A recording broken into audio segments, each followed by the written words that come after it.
We like to view Commissioner Gordon as the clean-cut anchor of Gotham City. He's a man who goes above and beyond to keep the city safe. But if Jim Gordon operated in the real world, his selective enforcement of the law wouldn't make him a hero, it would make him a massive liability. He's an official who weaponizes plausible deniability, actively shields problematic officers from internal investigation, and outsources to an unaccountable masked vigilante. Now, maybe I'm speaking for myself here, but the interesting paradox is that we don't view him as corrupt. Instead, his entire history across comics and animation, and especially in Beware the Batman, shows us how the guy holding the rulebook has to be the first one willing to rewrite it on the fly.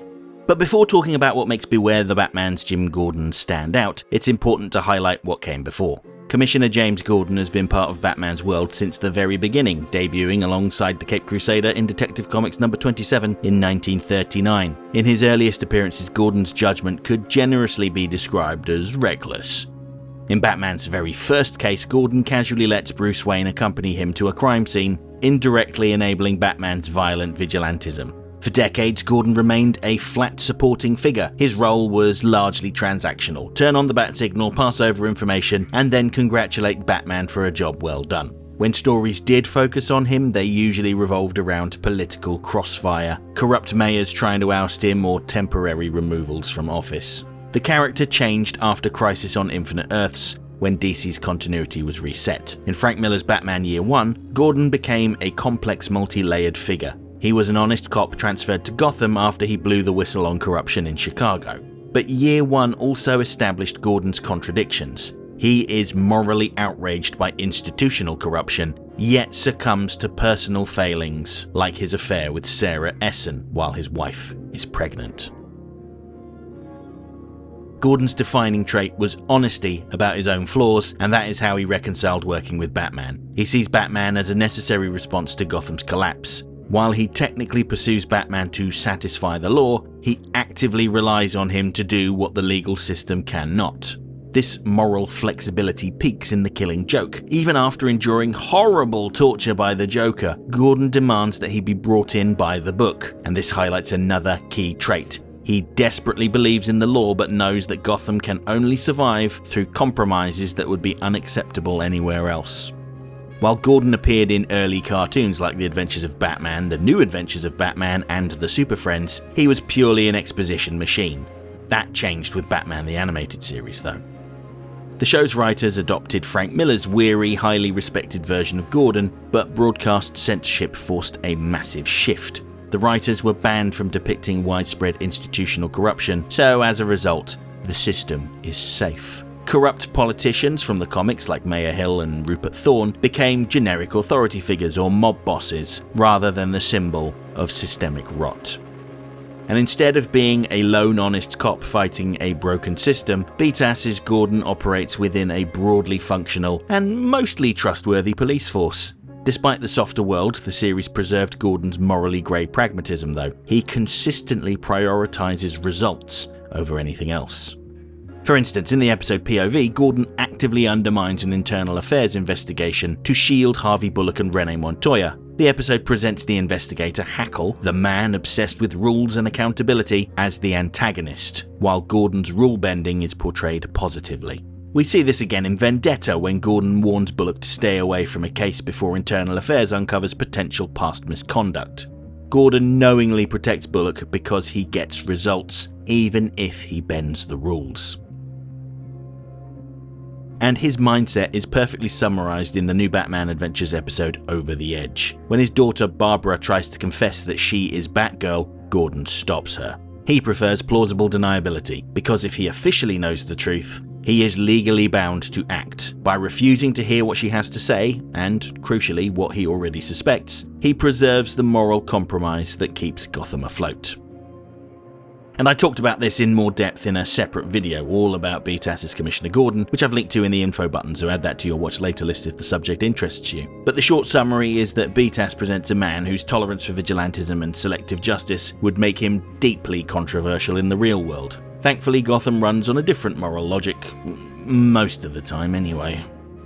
The next major iteration, 2004's The Batman, took a far more straightforward approach though. Instead of being an immediate fixture, Gordon exists on the fringes for the first 2 seasons, only really stepping into the spotlight in Season 3 to usher in Batgirl. His arrival marked a changing of the guard, effectively replacing the hostile anti-Batman Chief Rojas, instantly warming relations between the GCPD and the Vigilante. This Gordon is defined by 2 distinct traits. The first, internal compassion. A flashback to the night of the Wayne murders shows a young Gordon comforting Bruce, establishing him as empathetic rather than hardened or cynical. This is also seen in the episode Night in the City, where he openly questions the GCPD's obsession with hunting Batman when the Riddler, the Penguin and the Joker are running amok. He argues that the city needs Batman as an ally. Similarly, he is a protective father. Unsurprisingly, his character is intrinsically tied to Barbara.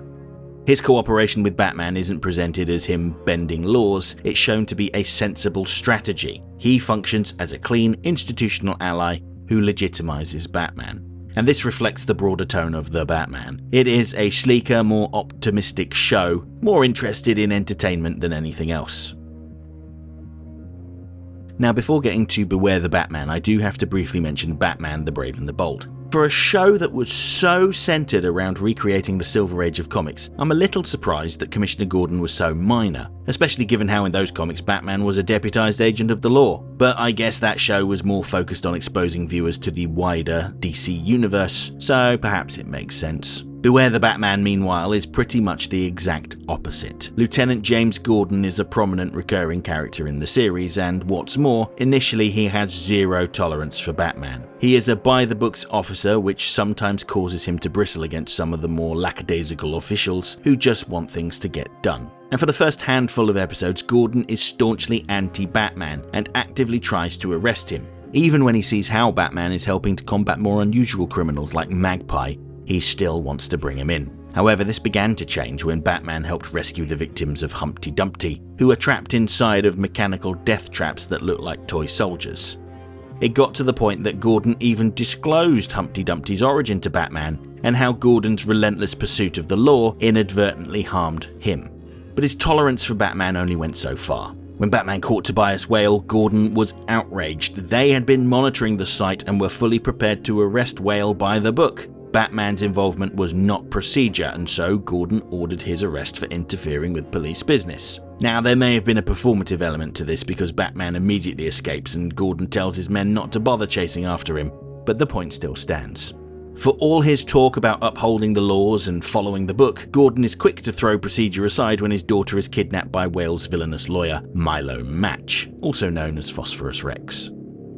Whale had offered a deal to Gordon, release him without charge, and nothing else would happen. But Gordon laughed in his face, and after Barbara was kidnapped, he punched it instead.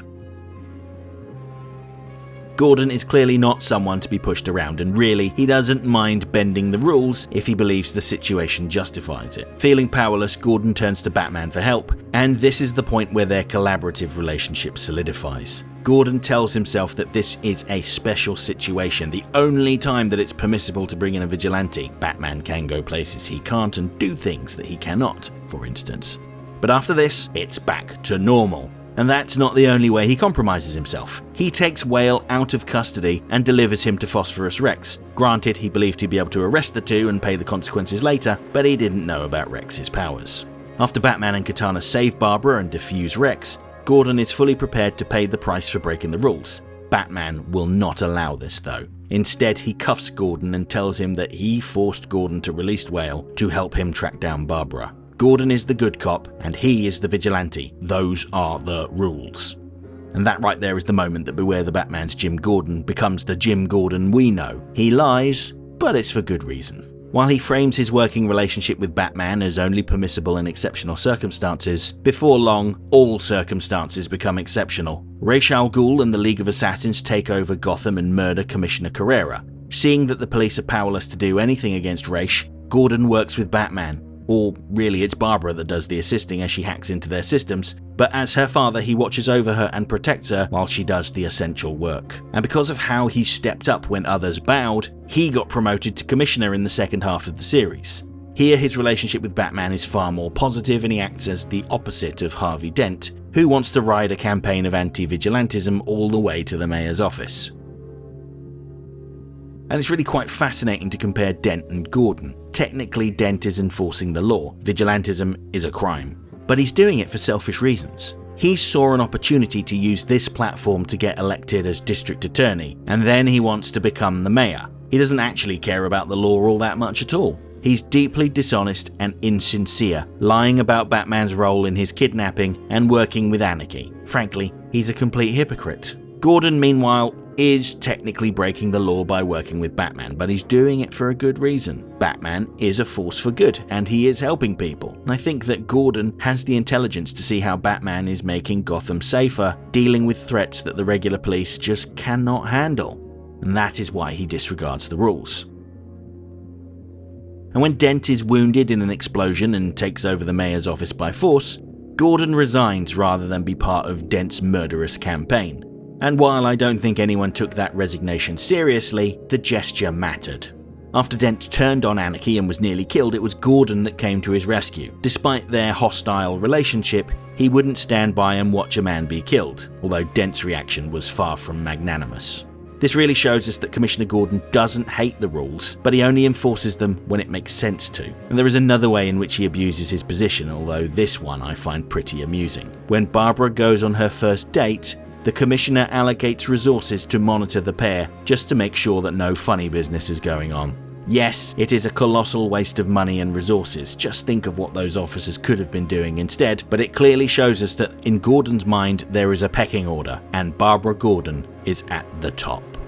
Looking back across his entire history, I think that Commissioner Gordon can be summed up thusly. Whether he's navigating the rot of Year 1, maintaining strategic blind spots in Batman the Animated Series, or learning to treat the law as a flexible guideline in Beware the Batman, Jim Gordon is always the ultimate pragmatist. He serves as a vital human bridge between a rigid legal system that cannot cope with Gotham's madness and a lawless vigilante who can. Gordon's evolution across these shows suggests that there isn't one type of true justice, and it can be found in morally grey choices made by good people too. He compromises his own code, manages the hypocrisy of the city, and bends the rules just enough so that the citizens of Gotham can sleep safely at night. It leaves us with an intriguing paradox at the core of Batman's story. If the city's most honest cop has to break the law to save it, can the law ever truly be enough?